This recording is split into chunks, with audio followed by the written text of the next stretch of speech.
ನೀವು ಎಷ್ಟು ಕಷ್ಟಪಟ್ಟರು ನಿಮ್ಮ ಹೊಟ್ಟೆ ಬೊಜ್ಜು ಕರಗ್ತಾ ಇಲ್ವಾ? ನಾನು ಸ್ವೀಟ್ ತಿನ್ನಲ್ಲ, ಜಂಕ್ ಫುಡ್ಸ್ ತಿನ್ನಲ್ಲ, ಆದರೂ ಕೂಡ ನನ್ನ ಹೊಟ್ಟೆ ಬೊಜ್ಜು ಹೆಚ್ಚಾಗ್ತಿದೆಯಲ್ಲ ಅಂತ ಹಲವಾರು ಜನ ಯೋಚನೆ ಮಾಡ್ತಿರ್ತಾರೆ. ನಾವು ಆರೋಗ್ಯಕರ ಅಂತ ಅನ್ಕೊಳ್ತಾ ಇರುವಂತಹ ಕೆಲವೊಂದು ಆಹಾರದಿಂದ ನಮ್ಮ ಮೆಟಬಾಲಿಸಮ್ ಕಡಿಮೆ ಆಗಿ ನಮ್ಮ ರಕ್ತದಲ್ಲಿ ಸಡನ್ ಆಗಿ ಶುಗರ್ ಸ್ಪೈಕ್ ಆಗಿ ನಮ್ಮ ಹೊಟ್ಟೆ ಬೊಜ್ಜು ಹೆಚ್ಚಾಗ್ತಾ ಇರಬಹುದು. ನಾವು ಬಿಸ್ಕೆಟ್ ತಿನ್ನೋದ್ರಿಂದ, ನಾವು ಫ್ರೂಟ್ ಜ್ಯೂಸ್ ಕುಡಿಯೋದ್ರಿಂದ ಅಥವಾ ರಾಗಿ ಮಾಲ್ಟ್ ಕುಡಿಯೋದ್ರಿಂದನೂ ಕೂಡ ನಮ್ಮ ಈ ಹೊಟ್ಟೆ ಬೊಜ್ಜು ಹೆಚ್ಚಾಗುವಂತ ಸಾಧ್ಯತೆ ಇರುತ್ತೆ.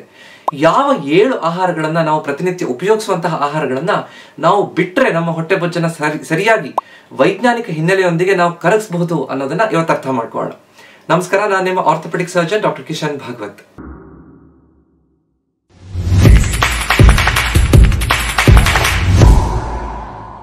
ನಾವು ಹೊಟ್ಟೆ ಬೊಜ್ಜನ್ನ ಕರಗಿಸೋದ್ರಿಂದ ನಾವು ಚೆನ್ನಾಗಿ ಕಾಣಿಸೋದು ಅಷ್ಟೇ ಅಲ್ಲದೆ ನಮ್ಮ ಆರೋಗ್ಯ ಕೂಡ ಚೆನ್ನಾಗಿ ಕಾಣಿಸ್ತಾ ಹೋಗುತ್ತೆ. ಯಾಕಂದ್ರೆ ಹೊಟ್ಟೆ ಬೊಜ್ಜು ಹೆಚ್ಚಾದ ತಕ್ಷಣ ನಮ್ಮ ದೇಹದಲ್ಲಿ ಸಕ್ಕರೆ ಕಾಯಿಲೆ ಬರುವಂತಹದ್ದು, ಹೃದಯ ಸಂಬಂಧಿ ತೊಂದರೆ ಬರುವಂತಹದ್ದು, ಕೀಲ್ ನೋವು ಹೆಚ್ಚಾಗುವಂತ ಸಾಧ್ಯತೆ ಇರುತ್ತೆ. ಸೊ ಇದೆಲ್ಲ ನಮಗೆ ಬರಬಾರ್ದು ಅಂತಂದ್ರೆ ನಮ್ಮ ದೇಹ ತೂಕವನ್ನ ಸರಿಯಾಗಿ ಇಟ್ಕೋಬೇಕು, ಹೊಟ್ಟೆ ಬೊಜ್ಜನ್ನ ಕರಗಿಸಬೇಕು. ಇದಕ್ಕೆ ನಾವು ಬಿಡ್ಲೇಬೇಕಾಗಿರುವಂತಹ 7 ಆಹಾರಗಳು ಯಾವುದು ಅಂತ ನೋಡ್ತಾ ಹೋಗೋಣ. ಮೊದಲನೇದು ಬಿಸ್ಕೆಟ್ ಮತ್ತು ಬೇಕರಿ ಐಟಮ್ಗಳು. ನಾವು ಬಿಸ್ಕೆಟ್ ಅನ್ನ ಪ್ರತಿದಿನ ಉಪಯೋಗಿಸ್ತೀವಿ. ನಮ್ಗೇನೋ ನಾವು ಟೀ ಕುಡಿಬೇಕಾದ್ರೆ ಟೀ ಜೊತೆ ಬಿಸ್ಕೆಟ್ ಅನ್ನ ತಿಂತೀವಿ, ಟೀ ಜೊತೆ ಒಂದು ಬನ್ ಅನ್ನ ತಿಂತೀವಿ, ಖಾರ ಬಿಸ್ಕೆಟ್ ಉಪಯೋಗಿಸ್ತೀವಿ ಅಥವಾ ಒಂದು ಪಫ್ಸ್ ಅಂತ ತಿಂದ್ಬಿಡ್ತೀವಿ.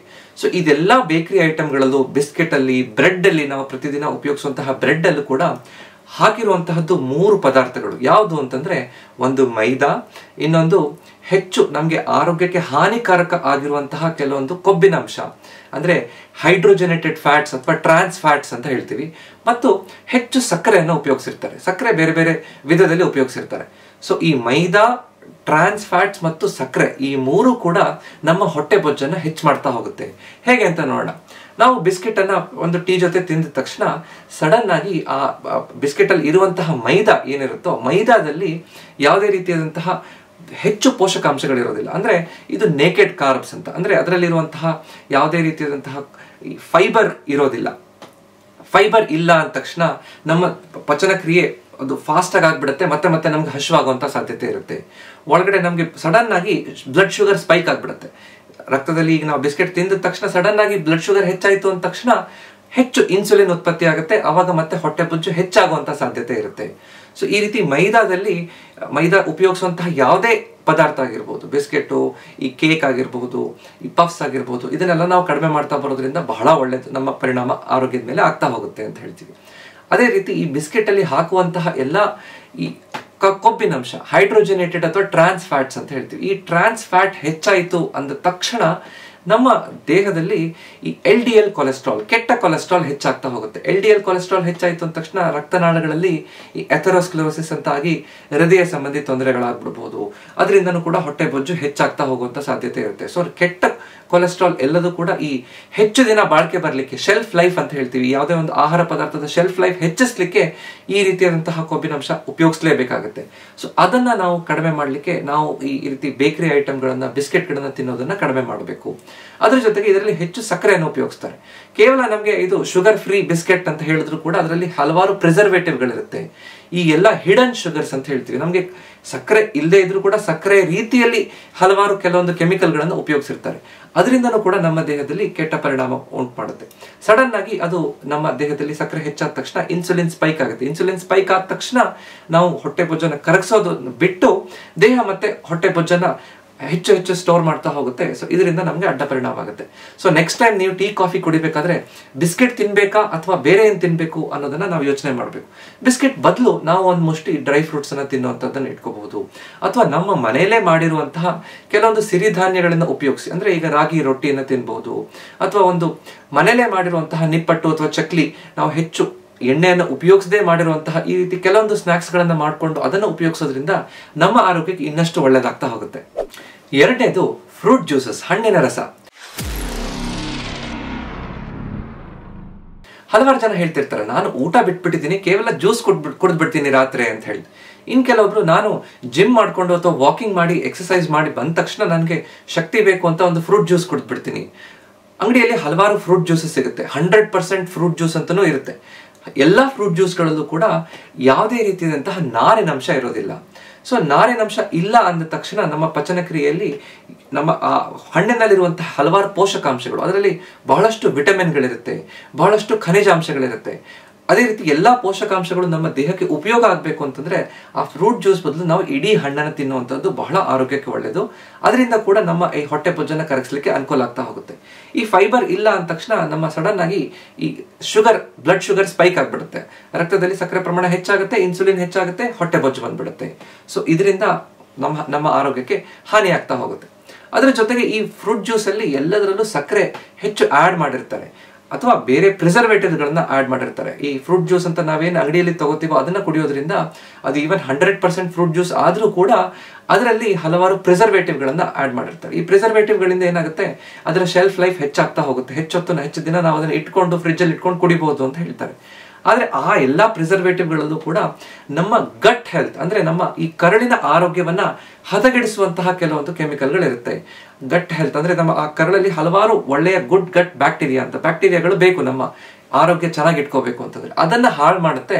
ಅವಾಗ ಅದರಿಂದ ಅಡ್ಡ ಪರಿಣಾಮ ಆಗ್ತಾ ಹೋಗುತ್ತೆ, ಹೊಟ್ಟೆ ಬೊಜ್ಜು ಹೆಚ್ಚಾಗ್ತಾ ಹೋಗ್ಬೋದು. ಸೊ ಅದರಿಂದ ನಾವು ಫ್ರೂಟ್ ಜ್ಯೂಸ್ ಅನ್ನು ಕುಡಿಬೇಕಾದ್ರೆ ನಾವು ಯಾವಾಗ್ಲೂ ನೆನ್ಪಿಟ್ಕೊಳ್ಳೋಣ, ಫ್ರೂಟ್ ಜ್ಯೂಸ್ ಬದಲು ನಾವು ಮನೆಯಲ್ಲೇ ಹಣ್ಣನ್ನು ತಿನ್ನುವಂಥದ್ದು ಎಷ್ಟೋ ಪಟ್ಟು ಆರೋಗ್ಯಕ್ಕೆ ಒಳ್ಳೆಯದು. ಇದನ್ನ ಅರ್ಥ ಮಾಡ್ಕೋಬೇಕು. ವಯಸ್ಸಾದವರು ಅಥವಾ ಸಣ್ಣ ಮಕ್ಕಳಿಗೆ ಫ್ರೂಟ್ ಜ್ಯೂಸ್ ಕುಡಿಯಕ್ಕೆ ಅಥವಾ ಫ್ರೂಟ್ ಅನ್ನು ಹಾಗೆ ತಿನ್ಲಿಕ್ಕೆ ಆಗ್ತಾ ಇಲ್ಲ ಅಂತಿದ್ರೆ ಅದನ್ನ ನಾವು ನಿಧಾನವಾಗಿ ಮ್ಯಾಶ್ ಮಾಡಿಕೊಂಡು ಅದರಲ್ಲಿರುವಂತಹ ನಾರಿನಂಶದ ಜೊತೆಗೆ ತಿನ್ನುವಂಥದ್ದು ಎಷ್ಟೋ ಒಳ್ಳೆಯದು. ಅಥವಾ ಮೊಸರಿನ ಜೊತೆಗೆ ಕೆಲವೊಂದು ಫ್ರೂಟ್ ಕಟ್ ಪೀಸಸ್ ಅನ್ನು ಹಾಕೊಂಡು ತಿನ್ನೋದ್ರಿಂದ ಮಕ್ಕಳು ವಯಸ್ಸಾದವರು ಕೂಡ ಅದನ್ನು ತಿನ್ನೋದ್ರಿಂದ ಅನುಕೂಲ ಆಗ್ತಾ ಹೋಗುತ್ತೆ. ಮೂರನೇದು ಫ್ಲೇವರ್ ಹಾಕಿರುವಂತಹ ಮೊಸರು ಮತ್ತು ಮಜ್ಜಿಗೆ. ಖಂಡಿತ ಮಜ್ಜಿಗೆ ಮತ್ತು ಮೊಸರು ನಮ್ಮ ಆರೋಗ್ಯಕ್ಕೆ ಒಳ್ಳೆಯದು. ಆದ್ರೆ ಮೊಸರು ತುಂಬಾ ಹುಳಿ ಇರುತ್ತೆ ಅಂತ ಹೇಳ್ಕೊಂಡು ಹಲವಾರು ಜನ ಈ ಮೊಸರಿಗೆ ಸಕ್ಕರೆ ಹಾಕೊಂಡು ತಿನ್ನುವಂತಹ ಅಭ್ಯಾಸ ಇಟ್ಕೊಂಡಿರ್ತಾರೆ. ಇನ್ ಕೆಲವೊಬ್ರು ಮನೆಯಲ್ಲಿ ಮೊಸರೆಲ್ಲ ತಯಾರು ಮಾಡೋಕ್ಕೆ ಕಷ್ಟ ಆಗುತ್ತೆ ಅಂತ ಪೇಟೆಯಿಂದ ಮೊಸರನ್ನ ತರ್ತಾರೆ. ಯೋಗರ್ಟ್ ಅಂತ ಸಿಗುತ್ತೆ, ಅದರಲ್ಲಿ ಹಲವಾರು ಈ ಸಕ್ಕರೆಯನ್ನ ಆಡ್ ಮಾಡಿರ್ತಾರೆ, ಹಲವಾರು ಪ್ರಿಸರ್ವೇಟಿವ್ಗಳನ್ನ ಆಡ್ ಮಾಡಿರ್ತಾರೆ. ಮಜ್ಜಿಗೆ ಕುಡಿಬೇಕಾದ್ರೂ ಅಷ್ಟೇ, ಮಜ್ಜಿಗೆಯನ್ನ ನಾವು ಅಂಗಡಿಯಿಂದ ತಗೊಂಡ್ಬಂದಿರುವಂತಹ ಮಜ್ಜಿಗೆಯಲ್ಲಿ ತುಂಬಾ ಉಪ್ಪು ಹಾಕ್ಬಿಟ್ಟಿರ್ತಾರೆ, ತುಂಬಾ ಬೇರೆ ಬೇರೆ ಕೆಮಿಕಲ್ಸ್ಗಳು ಹಾಕಿರ್ತಾರೆ.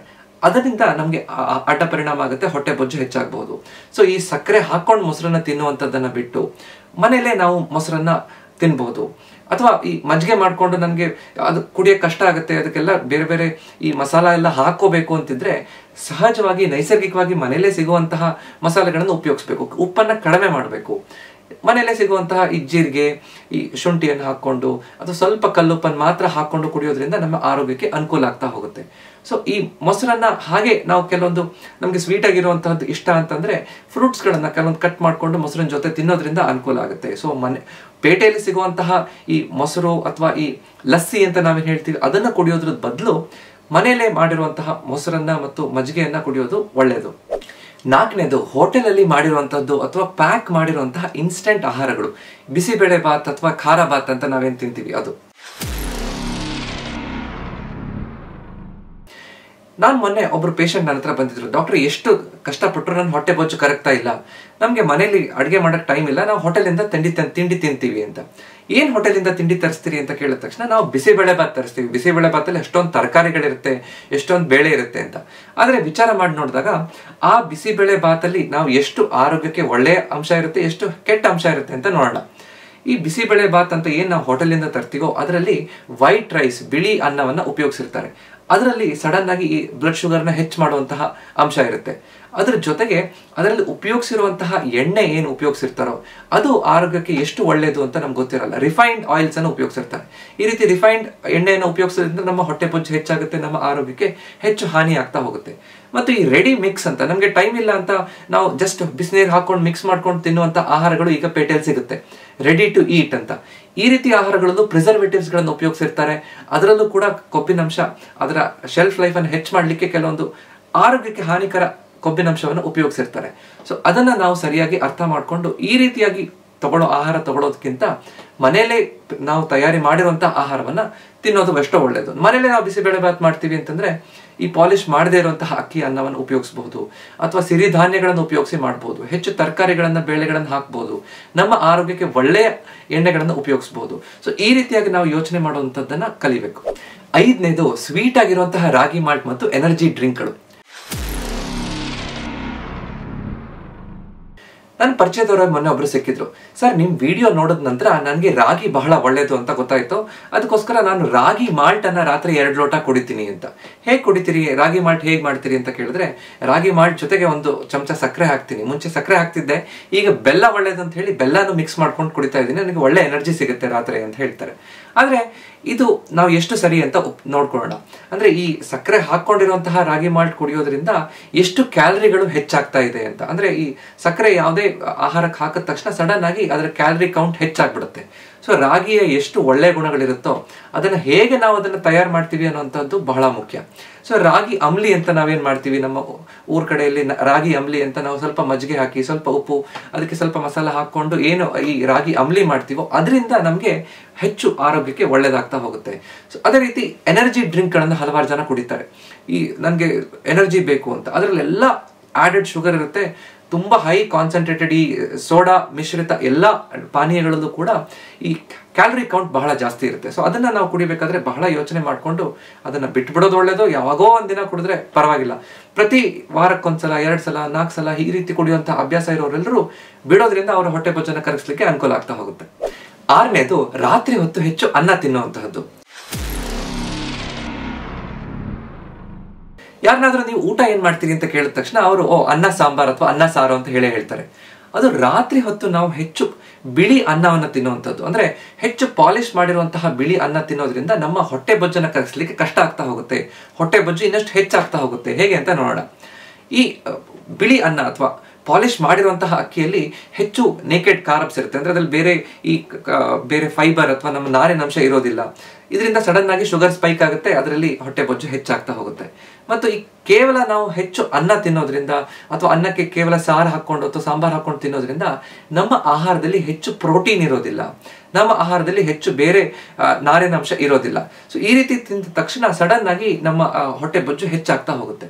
ಸೊ ನಾನು ಅನ್ನ ಸ್ಟಾಪ್ ಮಾಡಿ, ಅನ್ನ ತಿನ್ಬೇಡಿ ಅಂತ ಹೇಳ್ತಾ ಇಲ್ಲ, ಆದ್ರೆ ರಾತ್ರಿ ಹೊತ್ತು ಅನ್ನವನ್ನ ಕಡಿಮೆ ಮಾಡುವಂತದ್ದು ಬಹಳ ಒಳ್ಳೇದು. ಯಾಕಂದ್ರೆ ರಾತ್ರಿ ಹೊತ್ತು ನಮ್ಮ ಮೆಟಬಾಲಿಸಮ್ ಸ್ಲೋ ಆಗ್ತಾ ಇರುತ್ತೆ, ನಮ್ಮ ಏನು ಹೆಚ್ಚು ಆಕ್ಟಿವಿಟಿ ನಾವು ಮಾಡೋದಿಲ್ಲ, ಅವಾಗ ಈ ಹೊಟ್ಟೆ ಬೊಜ್ಜು ಹೆಚ್ಚಾಗುವಂತ ಸಾಧ್ಯತೆ ಇರುತ್ತೆ. ಸೊ ಅನ್ನವನ್ನು ತಿನ್ಬೇಕಾದ್ರೆ ನಾವು ಮಧ್ಯಾಹ್ನ ಅಥವಾ ಬೆಳಿಗ್ಗೆ ತಿನ್ನುವಂಥದ್ದು ಒಳ್ಳೇದು.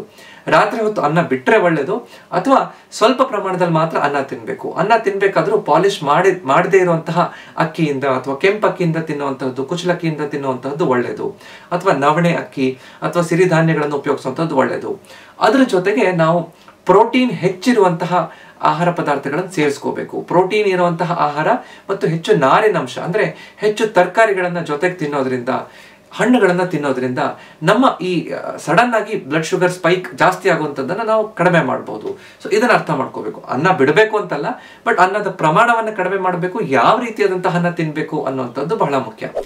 7ನೇದು, ಹೆಚ್ಚು ಎಣ್ಣೆಯಲ್ಲಿ ಕರೆದಿರುವಂತಹ ಆಹಾರ ಪದಾರ್ಥಗಳು, ಡೀಪ್ ಫ್ರೈಡ್ ಐಟಮ್ಸ್ ಅಂತ. ನಾವು ಈಗ ಸ್ನಾಕ್ಸ್ ತಿನ್ಬೇಕು ಟೀ ಕಾಫಿ ಜೊತೆಗೆ ಅಂತಂದ್ರೆ ಸ್ವೀಟ್ಸ್ ಒಳ್ಳೇದಲ್ಲ ಅಂತಂದ್ರೆ ನಾವು ಏನು ಚಕ್ಲಿ, ಕೋಡ್ಬಳೆ ಅಥವಾ ನಿಪ್ಪಟ್ಟನ್ನ ತಿಂದ್ಬಿಡ್ತೀವಿ. ಆದ್ರೆ ಇದನ್ನ ನಾವು ಸರಿಯಾಗಿ ಹುಷಾರಾಗಿ ಇದನ್ನ ಅರ್ಥ ಮಾಡ್ಕೋಬೇಕು. ಪದೇ ಪದೇ ನಮ್ಮ ಮನೆಯಲ್ಲೇ ಮಾಡಿದ್ದಾಗಿದ್ರು ಕೂಡ ರಿಫೈನ್ಡ್ ಎಣ್ಣೆಯಲ್ಲಿ ಪದೇ ಪದೇ ಅದನ್ನ ಕರಿತಾ ಹೋದ್ರೆ ಅದರಲ್ಲಿ ಕೆಲವೊಂದು ಟಾಕ್ಸಿಕ್ ಸಬ್ಸ್ಟೆನ್ಸಸ್, ಅಂದ್ರೆ ವಿಷಕಾರಿ ಪದಾರ್ಥಗಳು ಉತ್ಪತ್ತಿ ಆಗುತ್ತೆ. ಟ್ರಾನ್ಸ್ ಫ್ಯಾಟ್ಸ್ ಹೆಚ್ಚಾಗ್ತಾ ಹೋಗುತ್ತೆ, LDL ಕೊಲೆಸ್ಟ್ರಾಲ್ ಪ್ರಮಾಣ ಹೆಚ್ಚಾಗುತ್ತೆ, ನಮ್ಮ ಆರೋಗ್ಯಕ್ಕೆ ಅದು ಹಾನಿಕಾರಕ. ಸೊ ಅದಕ್ಕೆ ನಾವು ಸರಿಯಾಗಿ ತುಂಬಾ ಎಣ್ಣೆಯಲ್ಲಿ ಕರೆದಿರುವಂತಹ ಆಹಾರ ಪದಾರ್ಥಗಳ ಆದಷ್ಟು ಕಡಿಮೆ ಉಪಯೋಗಿಸ್ಬೇಕು. ಆದ್ರೆ ಅದನ್ನ ಬಿಟ್ಟು ಅದಕ್ಕಿಂತ ಆರೋಗ್ಯಕರ ಆಪ್ಷನ್ಸ್ ಗಳನ್ನ ನಾವು ಯೋಚನೆ ಮಾಡಬೇಕು. ಅದನ್ನ ರೋಸ್ಟ್ ಮಾಡೋದ್ರಿಂದ ಅಥವಾ ಏರ್ ಓವನ್ ಅಂತ ಬರುತ್ತೆ, ಏರ್ ಫ್ರೈ ಮಾಡ್ಲಿಕ್ಕೆ ಸಾಧ್ಯ ಆಗುತ್ತೆ. ಸೊ ಆ ರೀತಿ ಮಾಡೋದ್ರಿಂದ ಅದರಲ್ಲಿ ಈ ರೀತಿ ಈ ಕೊಬ್ಬಿನ ಅಂಶ ಹೆಚ್ಚು ನಮ್ಗೆ ಹಾನಿಕಾರಕ ಆಗಿ ಅದು ಮಾರ್ಪಾಡು ಆಗೋದಿಲ್ಲ. ಸೊ ಅದರಿಂದ ನಮ್ಮ ಆರೋಗ್ಯಕ್ಕೆ ಇದ್ದಿದ್ರಲ್ಲಿ ಸ್ವಲ್ಪ ಒಳ್ಳೇದಾಗ್ತಾ ಹೋಗುತ್ತೆ. ಮತ್ತೆ ನನ್ಗೆ ಈಗ ಚಿಪ್ಸ್ ಅನ್ನ ತಗೊಳ್ಳೋದ್ರ ಬದಲು ನಾನು ಅಂಗಡಿಯಲ್ಲಿ ಕೋಡ್ಬಳೆ ಅಥವಾ ಈ ನಿಪ್ಪಟ್ಟನ್ನ ತಗೋತೀನಿ ಅಂತಂದ್ರೆ ನಾವು ವಿಚಾರ ಮಾಡ್ಬೇಕು, ಅಲ್ಲಿ ಅಂಗಡಿಯಲ್ಲಿ ಉಪಯೋಗಿಸುವಂತಹ ಯಾವ ಮೈದಾ ಹಿಟ್ಟನ್ನು ಉಪಯೋಗಿಸಿದ್ದಾರೆ ಅಥವಾ ಯಾವ ಹಿಟ್ಟನ್ನು ಉಪಯೋಗಿಸಿದ್ದಾರೆ. ತುಂಬಾ ರಿಫೈನ್ಡ್ ಆಗಿರುವಂತಹ ಹಿಟ್ಟನ್ನು ಉಪಯೋಗಿಸೋದ್ರ ಬದಲು ನಾವು ಮನೇಲೇ ಮಾಡಿರುವಂತಹ ಮಲ್ಟಿಗ್ರೇನ್ ಹಿಟ್ಟನ್ನು ಉಪಯೋಗಿಸೋದು ಎಷ್ಟು ಒಳ್ಳೇದು ಅಂತ ನಾವು ಅರ್ಥ ಮಾಡ್ಕೋಬೇಕು.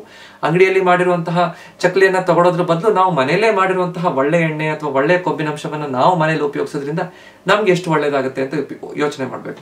ಸೊ ಈ ರೀತಿಯಾಗಿ ನಮ್ಮ ಯೋಚನೆಯನ್ನ ಸರಿಯಾಗಿ ಮಾಡಿಕೊಂಡು ಸರಿಯಾದ ರೀತಿಯಲ್ಲಿ ನಮ್ಮ ಮನಸ್ಥಿತಿಯನ್ನ ಚೇಂಜ್ ಮಾಡ್ಕೊಂಡ್ರೆ ಖಂಡಿತವಾಗಿ ನಾವು ಆರೋಗ್ಯಕರವಾದ ಆಹಾರವನ್ನ ತಗೋಬಹುದು.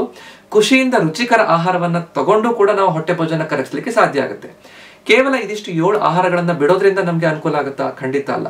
ನಾವು ಪ್ರತಿನಿತ್ಯ ವ್ಯಾಯಾಮ ಮಾಡಬೇಕು, ಅರ್ಧ ಗಂಟೆ ಆದ್ರೂ ವಾಕಿಂಗ್ ಮಾಡಬೇಕು, ಚೆನ್ನಾಗಿ ನೀರನ್ನು ಕುಡಿಬೇಕು, ತಿಂತಾ ಇರುವಂತಹ ಆಹಾರದ ಪ್ರಮಾಣವನ್ನ ಸರಿಯಾಗಿ ಕಡಿಮೆ ಮಾಡಿ ಕಂಟ್ರೋಲ್ ಮಾಡ್ಕೋಬೇಕು. ಹೇಗೆ ವೈಜ್ಞಾನಿಕವಾಗಿ ನಮ್ಮ ತೂಕವನ್ನ ಇಳಿಸಬೇಕು, ಹೊಟ್ಟೆ ಭೋಜನ ಕರಗಿಸಬೇಕು ಅನ್ನೋದ್ರ ಬಗ್ಗೆ ನಾನು ವಿಡಿಯೋ ಮಾಡಿದ್ದೀನಿ. ಸುಮಾರು 8.5 ಲಕ್ಷ ಜನ ನೋಡಿದ್ದಾರೆ. ಆ ವಿಡಿಯೋನ ನೀವು ಇನ್ನೂ ನೋಡಿಲ್ಲ ಅಂದ್ರೆ ದಯವಿಟ್ಟು ನೋಡಿ. ಅದರ ಜೊತೆಗೆ ನಾವು ಹೆಚ್ಚು ಪ್ರೋಟೀನ್ ಅನ್ನು ತಿನ್ಬೇಕು, ಹೆಚ್ಚು ನಾರಿನ ಅಂಶ ಇರುವಂತಹ ಆಹಾರವನ್ನು ತಗೋಬೇಕು, ಕಾರ್ಬೋಹೈಡ್ರೇಟ್ ಪ್ರಮಾಣವನ್ನು ಕಡಿಮೆ ಮಾಡಬೇಕು. ಈ ರೀತಿ ಸರಿಯಾದ ರೀತಿಯಲ್ಲಿ ವೈಜ್ಞಾನಿಕವಾಗಿ ನಾವು ಅರ್ಥ ಮಾಡ್ಕೊಂಡ್ರೆ ಖಂಡಿತವಾಗಿ ನಮ್ಮ ದೇಹದ ತೂಕವನ್ನು ಇಳಿಸಬಹುದು, ಹೊಟ್ಟೆ ಭೋಜನ ಕರಗಿಸಬಹುದು. ಇವತ್ತಿನ ವಿಡಿಯೋ ನಿಮ್ಗೆ ಇಷ್ಟ ಆಯ್ತು ಅಂದ್ರೆ ದಯವಿಟ್ಟು ಇದನ್ನ ಲೈಕ್ ಮಾಡಿ ಮತ್ತು ನಿಮ್ಮ ಅಕ್ಕಪಕ್ಕದ ಜೊತೆ ಇದನ್ನ ಹಂಚ್ಕೊಳ್ಳಿ. ಇದೇ ರೀತಿಯಾದಂತಹ ಹೆಚ್ಚಿನ ವಿಡಿಯೋ ನೋಡ್ಬೇಕು ಅಂದ್ರೆ ನನ್ನ ಚಾನೆಲ್ನ ದಯವಿಟ್ಟು ಸಬ್ಸ್ಕ್ರೈಬ್ ಮಾಡಿ. ಯಾಕಂದ್ರೆ ನಮ್ಮ ಆರೋಗ್ಯ ನಮ್ಮ ಕೈಲಿದೆ, ಅದನ್ನ ಸರಿಯಾಗಿ ಇಟ್ಕೊಳ್ಳುವಂಥದ್ದು ನಮ್ಮ ಕರ್ತವ್ಯ. ನಮಸ್ಕಾರ.